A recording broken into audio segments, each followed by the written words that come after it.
Hörmətli tamaşaçılar, gününüz aydın. Xoş gəlmişsiniz İqtisadi Foruma. Bugünkü söhbətimiz xüsusi razılıqların, lisenziyaların, icazələrin verilməsinə həsr olunacaq. Ancaq söhbətə keçməzdən öncə mən həmişə kimi qonaqlarımızı sizə təqdim etmək istərdim. Məndən sağda Nazim müəllim Məmmədov əyləşib. Nazim müəllim yaxşı tanıyırsınız, sabiq millət vəkilimizdir və hal-hazırda iqtisadçı alim kimi fəaliyyət göstərir. Nazim müəllimin sağında Ruslan müəllim Atakişiyev əyləşib.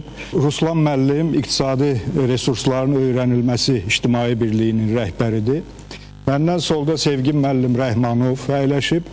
Sevgin müəllim Tacirlər və İstehsalçılar Birliyinin sədridir. Hörmətli qonaqlar, xoş gəlmişsiniz İqtisadi Foruma. Yenidən sizi burada salamlamağa çox şadıq. Hörmətli tamaşaçılar, öncə qeyd etdiyim kimi bugünkü söhbətimiz xüsusi razılıqlar, lisenziyalar haqqında olacaq, icazələr haqqında olacaq. Yəni, sahibkarlıq fəaliyyəti ilə məşğul olmaq üçün, yəqin ki, hamınız yaxşı bilirsiniz, müəyyən sahələrdə icazələr, xüsusi razılıqlar almaq lazımdır. Və bu xüsusi razılıqların alınması demək bugün müvafiq prezident fərmanı ilə tənzimlənir. Belə fərmanlar son illərdə bir neçə belə fərman olub. Mən ilk öncə 2002-ci ilin fərmanını xatırlatmaq istərdim. 2002-ci ildə 300-dən çox sahibkarlıq fəaliyyəti növü üzrə lisenziya almaq tələb olunurdu.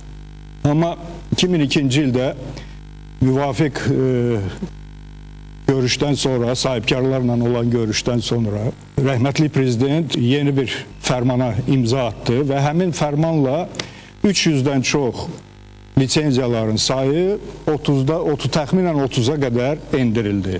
Düz 30.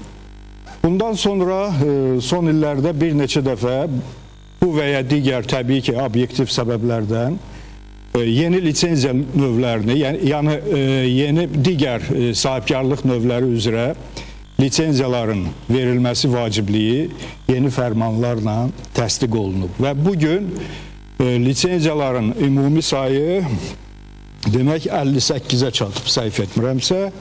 Yəni mənim qarşımda olan bu siyahıdır və bu siyahıda bütün lisenziya 57 sahibkarlıq fəaliyyəti növü üzrə lisenziyalar tələb olunur.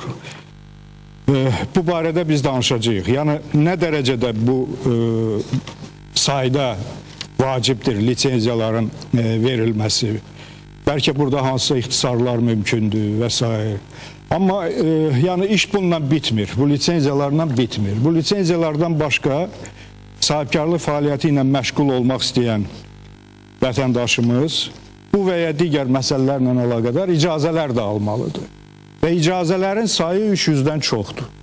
Müxtəlif sahələrdə verilən icazələrin, yəni bu icazələr də müxtəlif dövlət qurumları ilə və eyni zamanda yerli hakimiyyət qurumları tərəfindən verilir. Belə icazələrin sayı yenə də deyirəm 103-dür, yox, burada 103-dür, amma 300-dən çoxdur. Yəni, bu sənəddə sadəcə olaraq bir qismi təqdim olunur.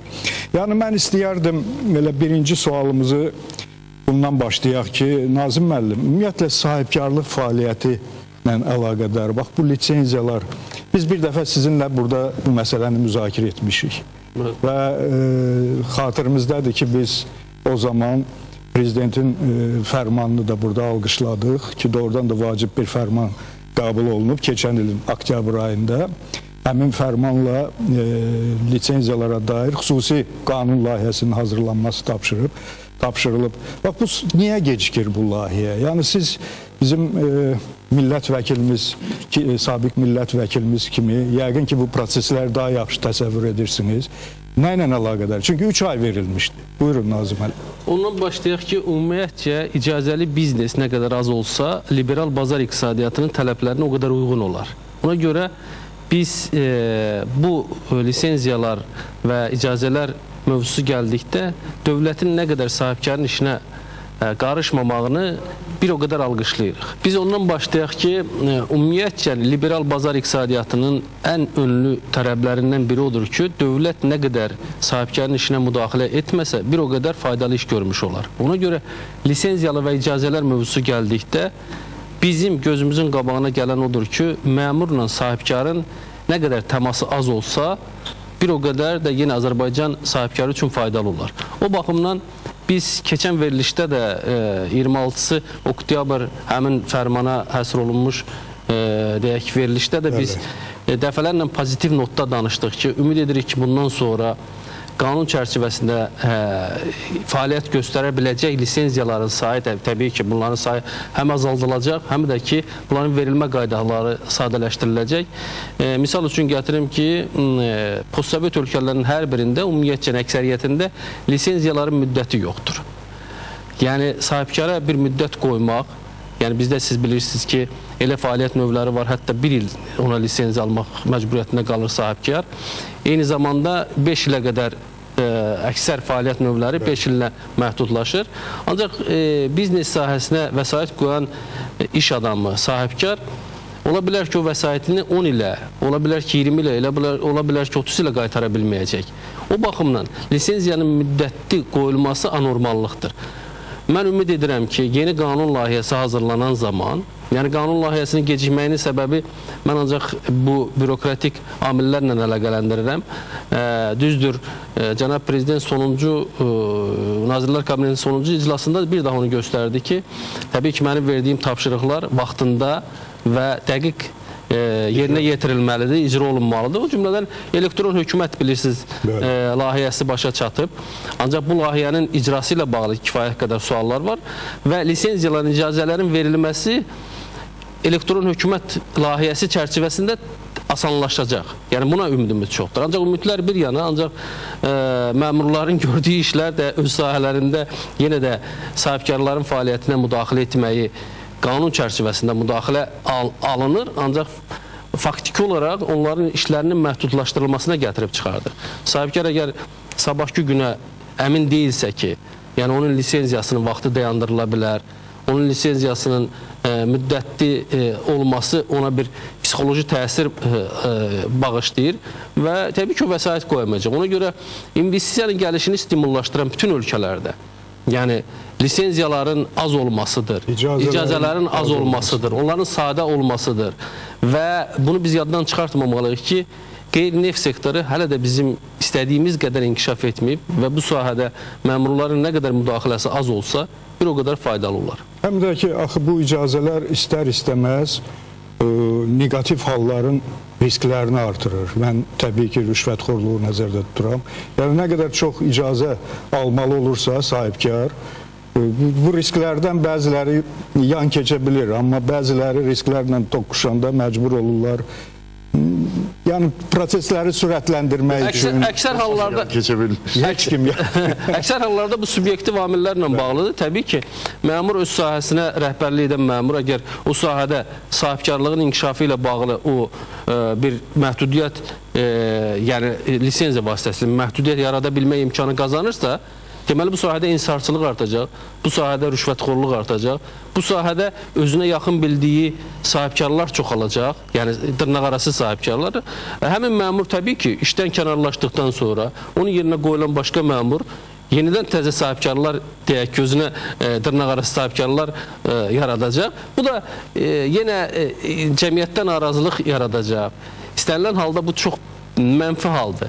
O baxımdan biz bir daha təkrarlayırıq ki, biz vaxtı ilə sığorta fəaliyyəti haqqında qanun qəbul edərkən lisenziyaları müddətsiz etdik. Yəni bu bizim Milli Məclisdə olarkən təşəbbüslərimizdən biri idi və mən arzu edirəm ki, bütün lisenziyalar, digər sahələrin hər birində lisenziyanın müddəti göstərilməməlidir. Çünki siz çox haqlı deyirsiniz. Misal üçün, elə sahə var ki, sahibkar orada uzun müddətli bir investisiya, sərmayə yatırır. Bilir ki, ən azı 10 il ərzində bu sərmayənin qaytarılması çətin olacaq və s. Burada da 5 illik lisenziya verilirsə, bu demək, onun risklərini artırır. Tamamilə doğru. Bu, ümumiyyətlə, bəlkə bir praktik bir neçə sahəyə bir toxunaq. Sevgi müəllim, Siz tacirlərlə, istehsalçılarla yaxın təmasdasınız. Buradakı lisenziyalar siyahısı, ticarətlə əlaqəli. Deyək ki, nə dərəcədə əsaslıdır? Bəlkə orada hansısa növləri ixtisar etmək olar. Buyurun. Ümumiyyətlə, lisenziyaların verilməsi müəyyən sahədə qayda qanunların yaranmasına yönəlib. Məqsəd budur. Amma görək bir gün lisenziya verilən sahələrdə qayda qanunlar varmı?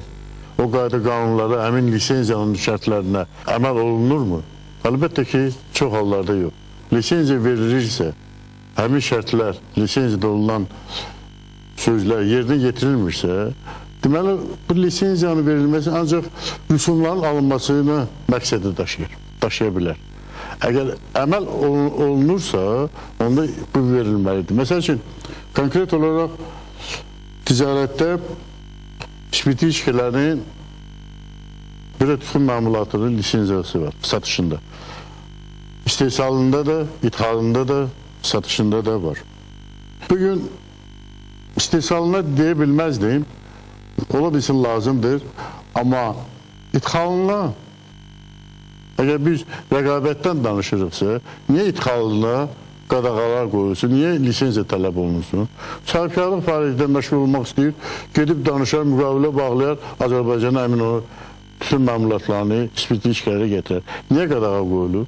Çünki o, ümumiyyətlə o sənəddən keçəndə bütün o sənədlər toplanır. Niyə əliyə verilir və əliyə verilmir? Bu birincisi, satışı ümumiyyətlə absurddur.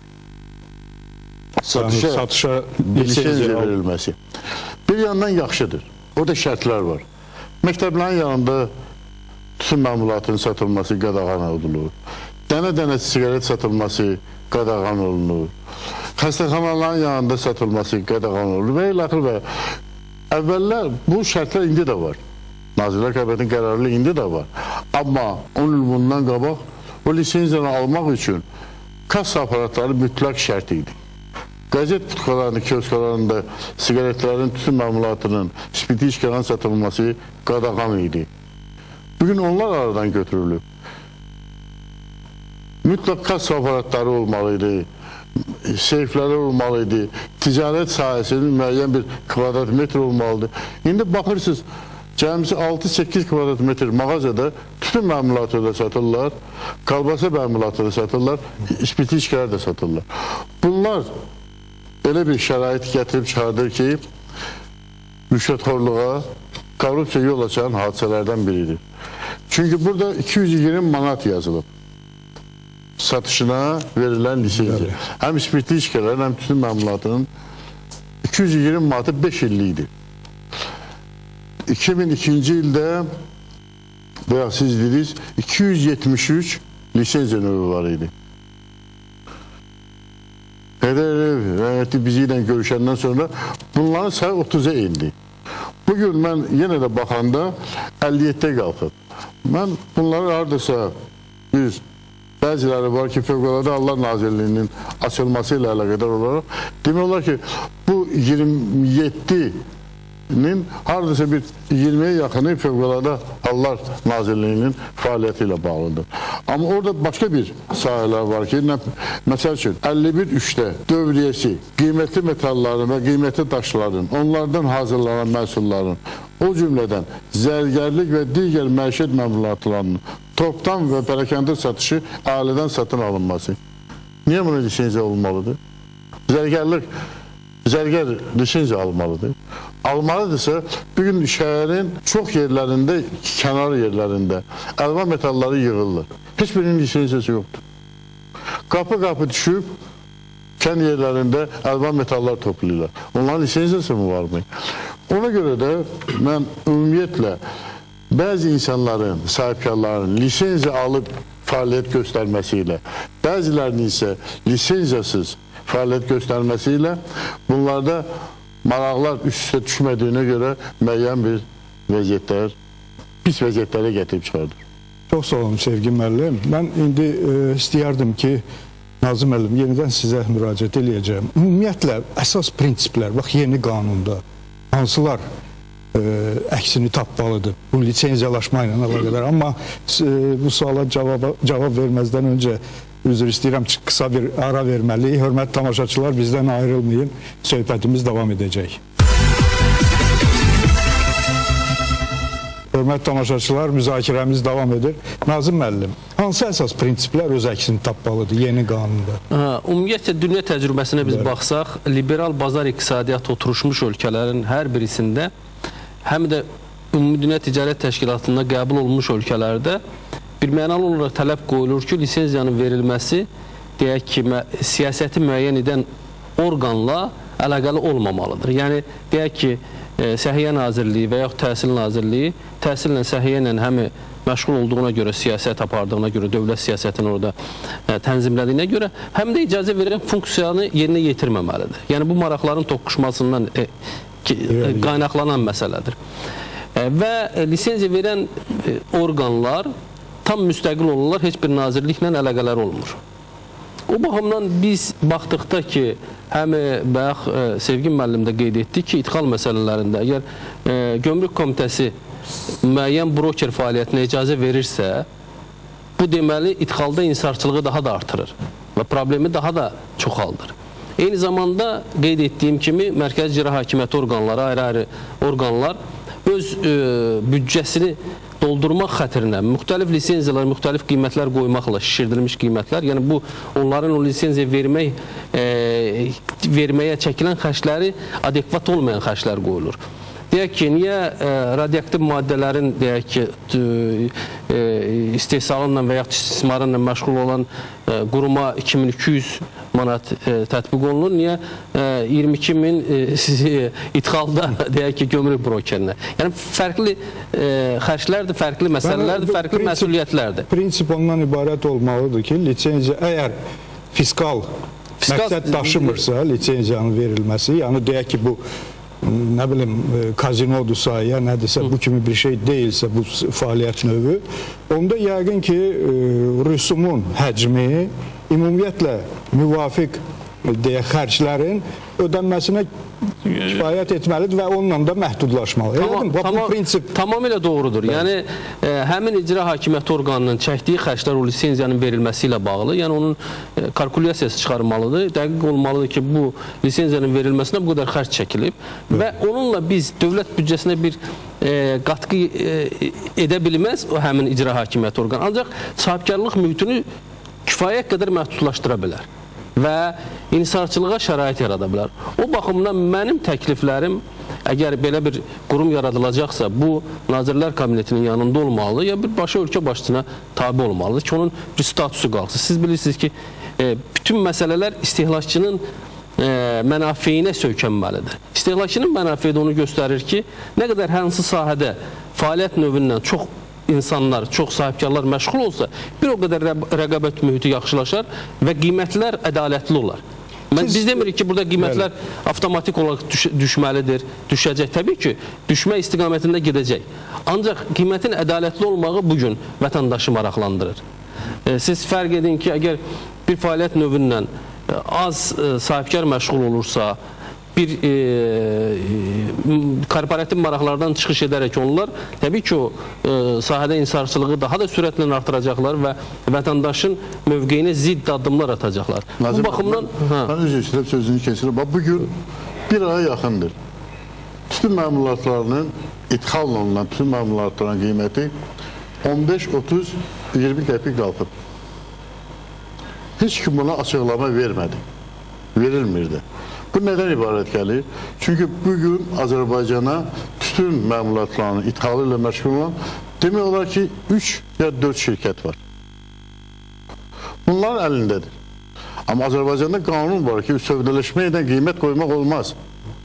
Əgər bu razılıq əldə etməsə, bugün razılıq əldə etmək üçün, idxal etmək üçün 11.000 manat həm tütün məmulatının, həm spirtiyişkaların lisenziyasını almaq üçün yəni, 11.000 manat... Belə böyük rüsumlar eyni zamanda o insarlaşmaya da bir, necə deyim, şərait yaradır. Bugün ondan başqa da... İlkin olaraq təbii ki, hər bir sahibkarın o qədər rüsum verməyə imkanı çatmasa da belə, görürsünüz, biz lisenziyaların qiymətinə, yəni dövlət rüsumunu nəzər yetirdikdə ən gərilli sahələrə ən yüksək rüsum tətbiq. Bu sanki bir deyək ki, vətəndaşı seçim qarşısına qoyur və mən bayaq o fikirlə tam razıyam ki, ticarətdə nə qədər lisenziya, parakəndə ticarətdən gedir. Yəni istehsal başqa məsələ. İstehsal da bu əhalinin sağlamlığı ilə bağlı olan məsələlər də orada müxtəlif peşə sahibləri, yəni xüsusi attestasiyanı keçmiş, xüsusi razılıq əldə etmiş insanlar çalışmalıdırlar. Ancaq bunun satışı, yəni bu tulkanı kim satmağından, hansı mağazında satmağının nə fərq edər? Biz ticarətdən danışdıq, amma digər çox ölkəmiz üçün vacib sahə, bu barədə bilirik ki, xüsusi dövlət proqramları, qərarları var. Bu da turizmdir. Hamımız maraqlıyıq ki, Azərbaycanda prioritet inkişaf istiqamətlərindən biri kimi turizm inkişaf etsin. Bu sahədə lisenziyalaşma necədir? Siz bu sahədə, Ruslan müəllim, bilirəm ki, müəyyən tədqiqatlar aparmışsınız. Buyurun. Yəni çox düzgün buyurdunuz. Yəni keçən il 2011-ci ildə ümumiyyətlə ölkə başçısının fərmanı ilə ölkəmizdə turizm ili elan olundu və bununla da yanaşı da həm də 2009-2013-cü ilə əhatə edəcək bir geniş bir dövlət proqramı da var ki, bu turizm ümumiyyətlə ölkədə inkişafı. Yəni bunun çərçivəsində də biz keçən il, yəni payız aylarında turizm sektoruna bağlı layihə həyata keçirdik və orada tədqiqatlar apardıq və onun da çərçivəsində təbii ki, lisenziya məsələsi idi, razılıqların alınması idi ki, yəni bu sırf turizm fəaliyyəti üçün.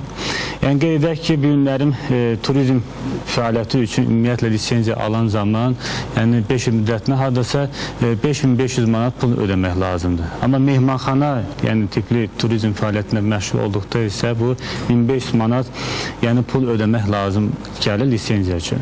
Amma qeyd eləyək ki, məsəl üçün biz tələb olunan sənədlərin elə preskurantına da baxanda biz görürük ki, burada hər hansı bir turizm fəaliyyəti üçün gərək Nəqliyyat Nazirliyindən də ayrıca bir icazə alınsın və yaxud da məsələn hər hansı bir artıq konkret bir müəssisənin yeri və o yeri icarə götürməsi haqqında sənədi olmalıdır. Yəni minimum 2 nəfər turizm sahəsində ali təhsili olan, yəni bir peşəkar mütəxəssis işə götürməlidir. Yəni bu artıq onu göstərir ki, burada artıq kiçik bir sahibkar və yaxud da hansı bir minimum 2 nəfərdən, 3-5 nəfərdən ibarət olan sahibkar artıq bu turizm fəaliyyətindən məşğul olmaq üçün bir çətinlik çəkəcəkdir. Hardasa yəni bu 5500 manat yəni ödəyəcək və yaxud da burada böyük bir kapital qoymağa ehtiyac yaranır. Və həmçinin də o müddət məsələsinə gələndə, yəni bu lisenziyaların müddətli verilməsi. Biraz əvvəl məndən öncəki natiqlər də bildirdilər.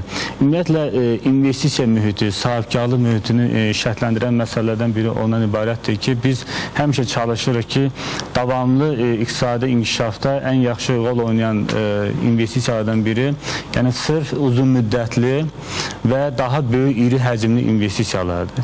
Yəni, iqtisadiyyata da uzun müddətli iri investisiyalar cəlb edən zaman, əgər orada 5 illik, hər hansı bir müddətli bir lisenziyalardan söhbət gedirsə, artıq bu istər xarici, istər yerli investorda bir hardasa böyük məbləğdə pulu yatırmaqda bir şübhələr yaradır. Ona görə də bu sahəyə böyük bir investisiyaların cəlb olunmasında yenə problem yaranır. Və bizim fikrimizcə, yəni araşdırmada da yəni biz söhbət elədik həmin o sahibkarlarla, məsələn biz Xaçmazda, sonra Lənkəranda, Şəkidə və digər bizim Azərbaycanın ən çox turizm sahibkarlığına məşğul olan yəni bazalarında gedib söhbətlərimiz zamanı yəni sahibkarlar özləri də hər hansı bir güzəştlər istəyirlər.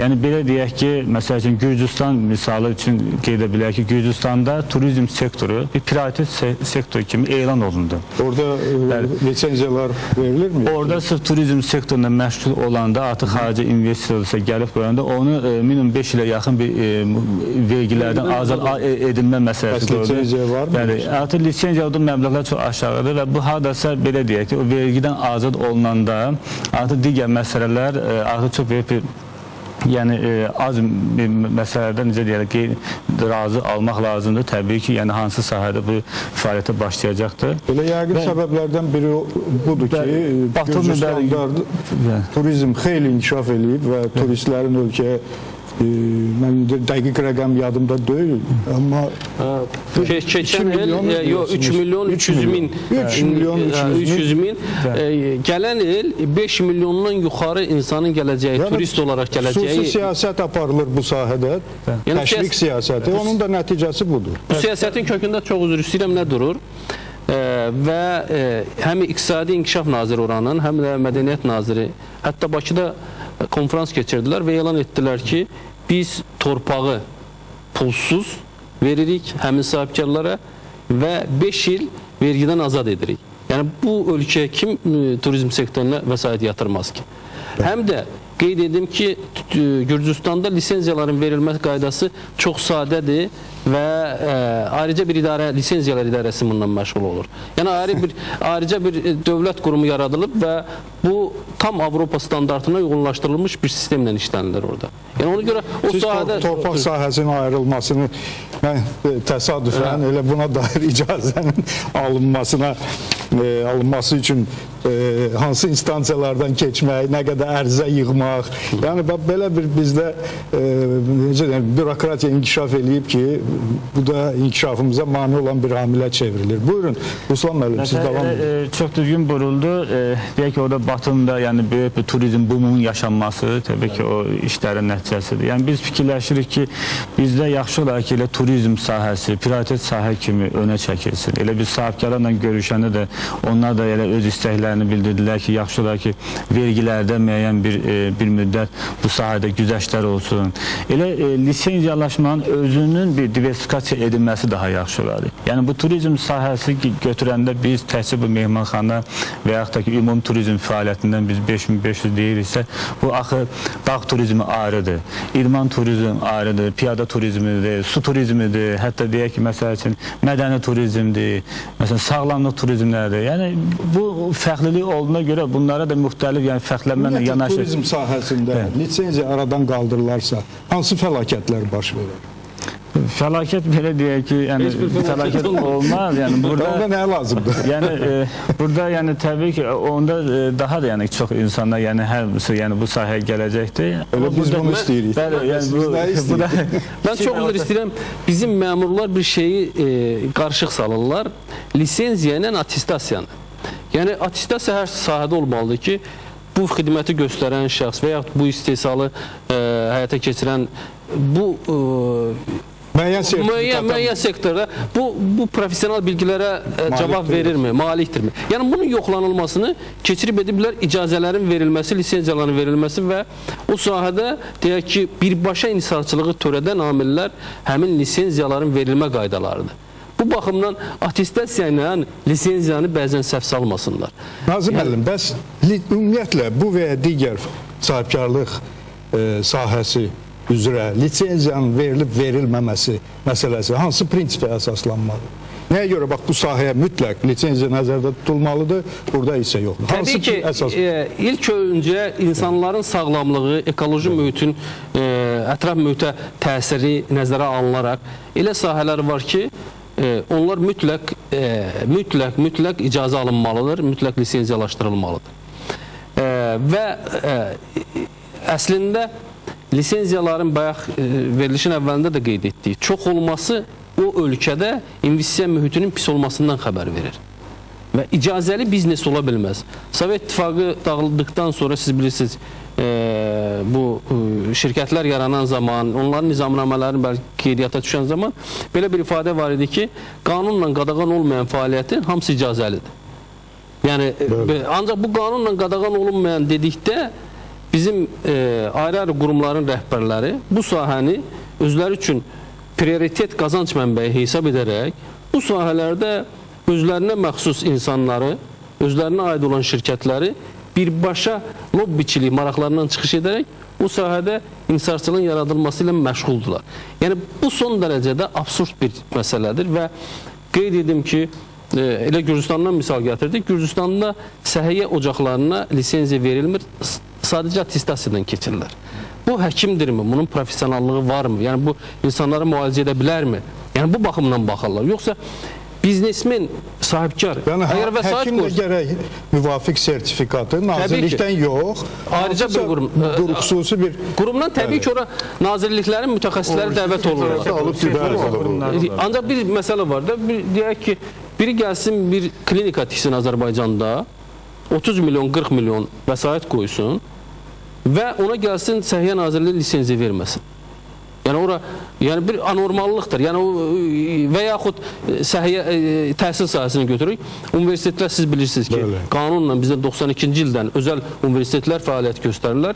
Yəni bu sahibkar vəsait qoyur, korpuslar tikir, kitabxana yaradır, maddi təminatı, yəni bu vəsait onu ancaq qayıda bilər 30 ildən sonra, 50 ildən sonra.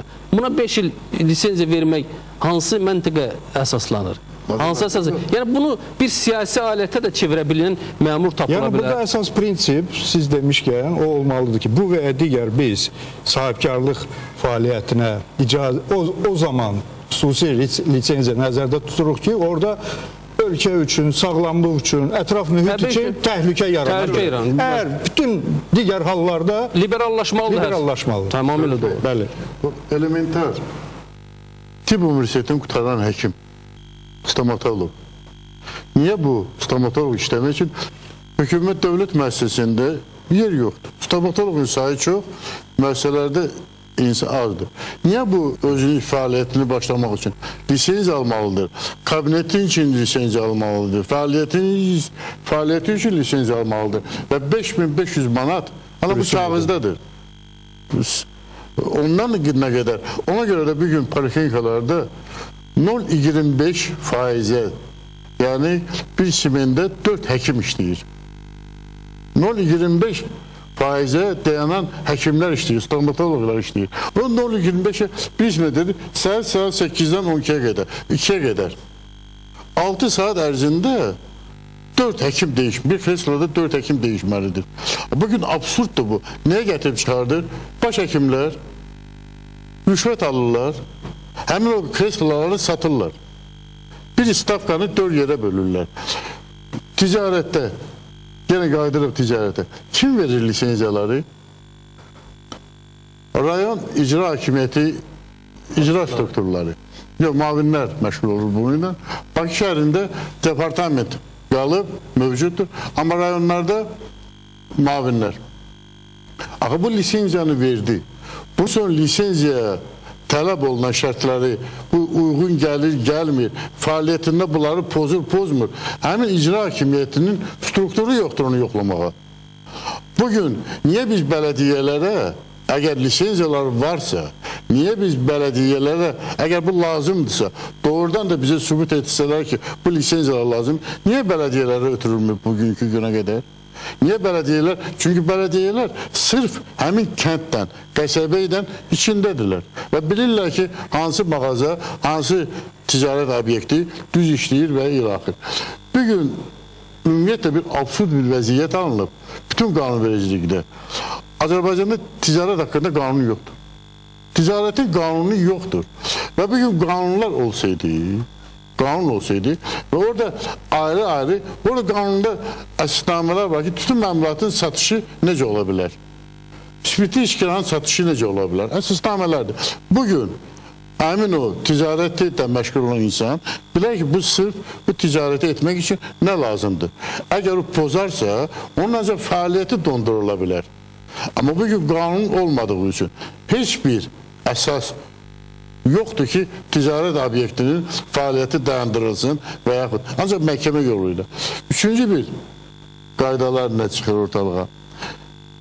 O ki, qanunlar ki verilir, qadağan edici qanunlar. Qanunlar hamısı qadağan edici deyil axı. Qanunlar, qadağan edici qanunlar bizim məmurlar tərəfindən elə bir ki, bunlar özləri üçün o qanunlar yazılır ki, fəaliyyətə başlayırlar. Tez bir zamanda o sahəni ələ keçirib, daha da onlarda imkanı olduqca sərtləşdirmək. O ki, qanunlar var, prezidentin fərmanları var ki, insanların hüquqlarını genişlənsin, səlahiyyətlər genişlənsin, maddi məsuliyyət artırılsın, o sahədə gedəndə qapı əmin məmurlar qapı dalına salınır ki, sənə olmaz, get sabah gəl, get büyüsün gəl. Ona görə də mən hesab edirəm ki, bir Nazim müəllimə sual verdiniz, lazımdır. Başlı başına bırakmaq olmaz. Heç kim demir ki, yoxlamalar olmasın. Yoxlamaların məqsədi olmalıdır. Lisenziyaların məqsədi olmalıdır. O məqsədə çatırsansa, onlar müntəzəm olaraq yoxlanılmalıdır. Və yoxlanılma, o demək deyil ki, sən getdin, yoxladın, əgərəkçiyi göz yumdun, ya rüşvətlə onu bağladın, ya atlaşdırdın. Müəyyən bir vasitə, vaxtdan sonra, o doğrudan da əmin o, ödəmirsə, əmin səlahiyyətləri ötəsindən gəlmirsə, onun fəaliyyəti müəyyən müddətə dondurulmalıdır. Amma bu prinsip, bu fəaliyyət Azərbaycanda elə ki, yoxdur. Çox sağ olun, Sevgi müəllim. Buyurun, Ruslan. Bu beynəlxalq praktikadan yəni istifadə edə bilərik. Məsəl üçün deyək ki, bu günlərim Azərbaycan çox güclü bir şəkildə Avropaya inteqrasiya edir və bu günlərim sahibkarlığın yəni inkişafı prioritet istiqamətlərdən biridir. Və burada həmin o lisenziyaların yəni məbləğlərinə, onların saylarına yenidən baxılmaqla yanaşı fikirləşirik ki, o icazələr ki var, siz dediniz məsələn hardasa bir 300-ə yaxındır. Bu beynəlxalq təcrübədə məsələn bunların bəzilərini bildirişlərlə əvəz eləmək olur. Məsələn şərt deyil ki, məsələn hər hansı bir iqtisadi fəaliyyət üçün sahibkar icazə alsın. Çünki bu vaxt itkisindən gətirib çıxarır. Yəni biz ki, ölkəmizdə müəyyən islahatlar aparıldı və pul itkisidir. Vaxt həm də pul itkisidir. Məsələn bizim ölkəmiz belə deyək ki, 2009-cu ildə Doing Business göstərisinə görə öndə olan ölkələrdən biri idi.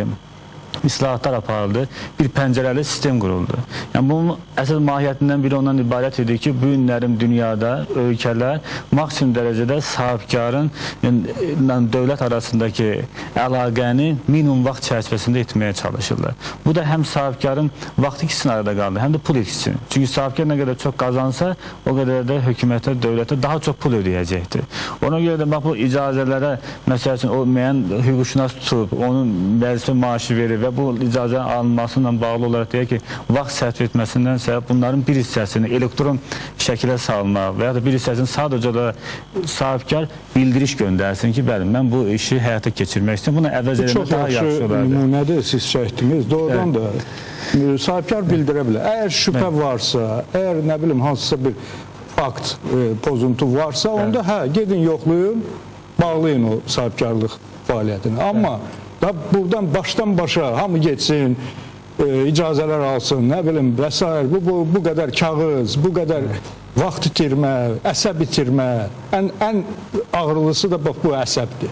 Bu məsələlər çox ciddi araşdırılacaq məsələlərdir. Təbii ki, bu 300-dən çox, 300-ə yaxındır. Bu icazələrin əksəriyyəti bir-birini təkrarlayan və heç bir əhəmiyyəti olmayan icazələrdir. Yəni ancaq vaxt itkisi, pul itkisi qeyd etdiyim. Sanki bilirsiniz Nazim müəllim, üzr istəyirəm. 300-ə yaxın lisenziyalaşdırılan sahibkarlıq fəaliyyət növü var idi. 10 il bundan qabaq. İndi 300-dən düzdür. Son zamanlar o icazələrin saat daha çox idi. Biraz azalıb hələ. 300-ə qədər olub. Amma daha çox idi. Yəni siz necə hesab edirsiniz? Bax, bu icazələri o xaricdə regulator islahatlar aparılır ki, bütün qanunvericilik aktları deyək ki, sahibkarlıq sahəsində hamısı birdən vahid, necə deyim, bir baxışla nəzərdən keçirilir və ixtisar olunur. Bizdə də bəlkə bunu etməyə ehtiyac var. Bizdə sahibkarlıq fəaliyyətini tənzimləyən 92-ci ilin dekabrında qəbul olunmuş bir qanun var, sahibkarlıq fəaliyyəti haqqında qanun. Bu qanun müxtəlif illərdə müxtəlif dəyişikliklərə uğrayıb, ancaq onun yəni çox mütərəqqi qanundur. Deyim ki, yəni bazar iqtisadiyyatına keçidi stimullaşdıran bir qanun idi və kifayət qədər dəyişiklik olmasına baxmayaraq, yəni işlək qanun. Ancaq dediyinizdə bir həqiqət var ki, biz daha çox sahibkarlıq mühitini daha şəffaflaşdırmaq istiqamətində addım atmalıyıq və mən hiss edirəm ki, Cənab Prezidentin keçən ilin 26 oktyabında imzaladığı bu fərman, yəni qanun layihəsinin hazırlanması, Nazirlər Kabinetinin 3 ay ərzində tapşırıq yerinə yetirilməsini tapşırıb.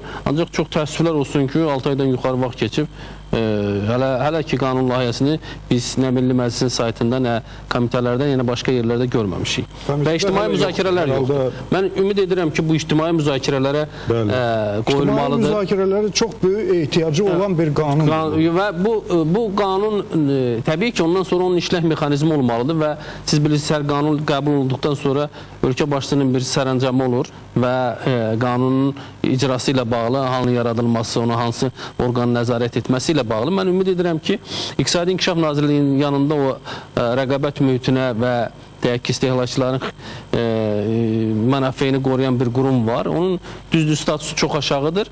Mən arzusundayım ki, onun statusu böyüdülsün və o nazirlikdən alınsın, ayrıca bir qurum yaradılsın onun bazasında. Və bu çox mütərəqqi olardı. Yəni, bütün dünyalar bu etapı keçib. O vaxt o lisenziyaların çox olmasının səbəbi oydu ki, yəni həmin nazirlik baxırdı o lisenziyaların verilməyini, İqtisadi İnkişaf Nazirliyi verirdi. Bu da anormallıq idi. Çünki düzdür, müəyyən etapda bunu eləmək lazım idi. Yəni cəmiyyət birdən-birə bazar iqtisadiyyatına oturuşmaya bilər. Yəni bunu qəbul etməyə bilər. Ancaq inki durumda mən güman edirəm ki, bu qanun layihəsi tez bir zamanda ictimai müzakirədən keçib qəbul olunmalıdır və bunun əsasında təbii ki, bir ictimai nəzarət də cəlb biləcək bir qurumun yaradılması və bütün sahələrdə o insarçılığı aradan qaldırmağa, yəni idxaldan tutmuş istehsala qədər. Yəni kimə istehsal, bu məhsul hansı gəlirli sahədir? Biz o şirkətlərin vergi öhdəliyinə baxmış olsaq, iri şirkətlər həmişə vergi öhdəliklərini yerinə yetirmirlər. Yəni həmi faydalı, deyək ki, gəlirlik baxımından faydalı işlə məşğul olurlar, belə demək mümkünsə, yəni o lisenziyaları çox asan alırlar, bizneslərini çox yaxşı qururlar, ancaq eyni zamanda dövlət büdcəsi qarşısında öhdəliklərini yerinə yetirə bilmirlər.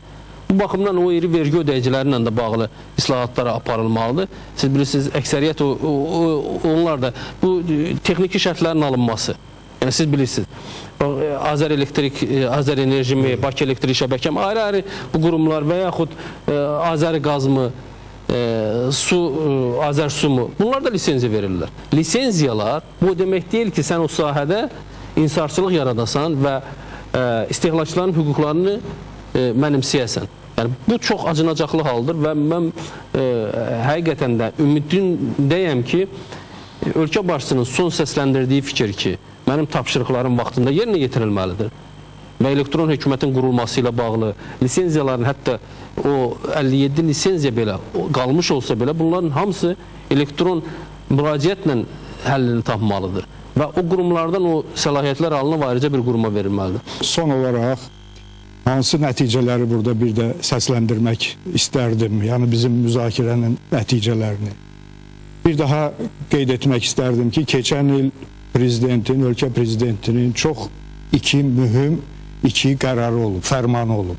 Biri elektron hökumətə dair, ikincisi isə lisenziyalarla əlaqədar. Birbaşa dövlət qurumlarına tapşırılıb ki, elektron xidmətlər genişlənsin və harda ki imkan var, bir pəncərə sistemi tətbiq edilsin. O cümlədən də əgər bizdə vahid lisenziya verən, razılıq verən, xüsusi razılıq verən dövlət qurumu yaradılmayacaqsa, demək lisenziya verən, bax bu bir çox dövlət qurumları çərçivəsində o vahid pəncərələr tətbiq edilməli. 26 oktyabr fərmanı, lisenziya haqqında qanun layihəsinin hazırlanması. Nazim müəllim tamamilə haqlı olaraq qeyd edir ki, ayrılan vaxt artıq bitib, təəssüflər olsun ki, hələ qanun layihəsi hazır deyil. Biz çox ümid edirik ki, bu qanun layihəsinin hazırlanması tezləşdirilsin.